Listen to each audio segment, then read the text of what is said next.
Hello दोस्तों, स्वागत है आपके अपने चैनल कॉम्पिटिटिव मस्ती में।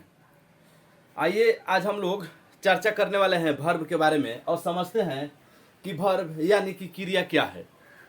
तो क्रिया किसी के काम के होना या करने की घटना या वस्तु की स्थिति की। तो क्रिया का मेन पर्पस ही है किसी काम का होना या करना या किसी वस्तु का अस्तित्व होना। समझा जाता है कि वस्तु किस स्थिति में है। तो देखिए इसका परिभाषा क्या है, लिखा गया है a word that show an action state or an event is called verb. मतलब कि वर्ब किसी काम का होना या करना या उसके अस्तित्व का जो जो उसके अस्तित्व के बारे में बताए उसे ही वर्ब कहा जाता है। वर्ब यानी कि क्रिया कहा जाता है। अब देखिए क्रिया दो प्रकार का होता है। ट्रांजिटिव वर्ब का मतलब होता है कि जिस वाक्य में या जिस शब्द से ये पता चले कि मतलब कि क्रिया होने का फल किस पे पड़ रहा है। तो जिसमें क्रिया होने का फल कर्म पे पड़े, कर्ता पे न पड़ के कर्म पे पड़े, उसे ट्रांजिटिव वर्ब कहा जाता है। जिसमें क्रिया का फल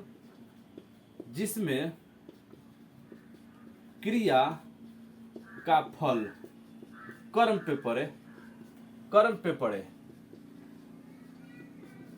या इसका एक और मतलब समझिए, इसको और कैसे आप पहचान सकेंगे कि ट्रांजिटिव वर्ब यानी सकर्मक क्रिया किसे कहते हैं। इसके दूसरे तौर पे समझना है तो सकर्मक क्रिया जिसको मतलब कि क्वेश्चन बनाने पे उसी में आंसर छिपा हो, वैसा शब्द वैसा वाक्य जिसको प्रश्नवाचक बनाने पे उसमें आंसर छिपा हो, उत्तर उसमें छिपा हो। जैसे एक क्वेश्चन लिख रहा हूं मैं कि मोहन खाना खाता है। मोहन खाना खाता है।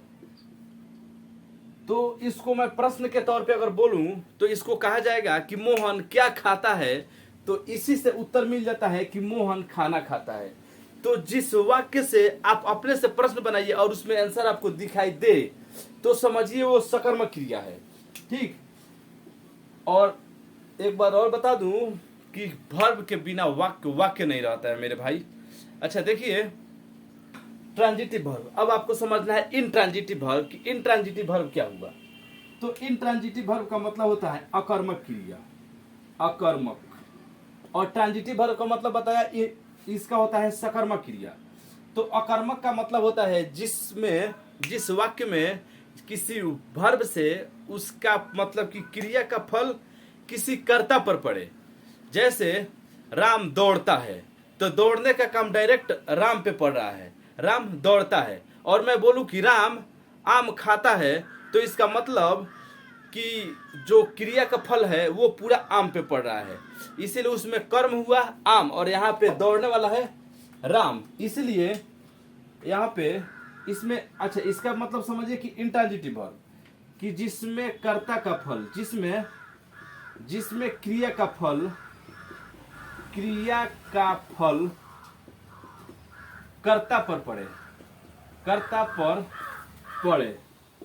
जिसमें क्रिया का फल किस पे पड़े, कर्ता पर पड़े, तो उसे अकर्मक क्रिया कहते हैं। और जिसमें क्रिया का फल कर्ता पर पड़े उसे अकर्मक क्रिया, और जिसमें क्रिया का फल कर्म पे पड़े उसे सकर्मक क्रिया। जैसे मोहन दौड़ता है या मोहन सोता है। तो सोने वाला काम किसके द्वारा होता है, मोहन के द्वारा, यानी उसका क्रिया का पूरा फल किस पे प्रतीत हो रहा है, मोहन पे, कर्ता पे हो रहा है। तो उसे कहा जाता है सकर्मक क्रिया। ठीक,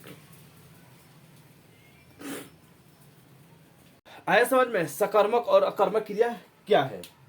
तो फिर अभी वर्ब को बहुत विस्तार से पढ़ना है, इसीलिए धीरे धीरे आपको मैं समझा के ही छोड़ूंगा कि वर्ब क्या है। अच्छा एक बार अपने से कोशिश कीजिए और इसको नोट करते चलिए वर्ब के बारे में। अगर आप मेरे चैनल पे नए हैं तो चैनल को सब्सक्राइब कीजिए। अगर मेरे प्यारे दोस्तों अगर आप पुराने हैं तो प्लीज़ शेयर कीजिए और अपने दोस्तों के बीच इसका चर्चा कीजिए।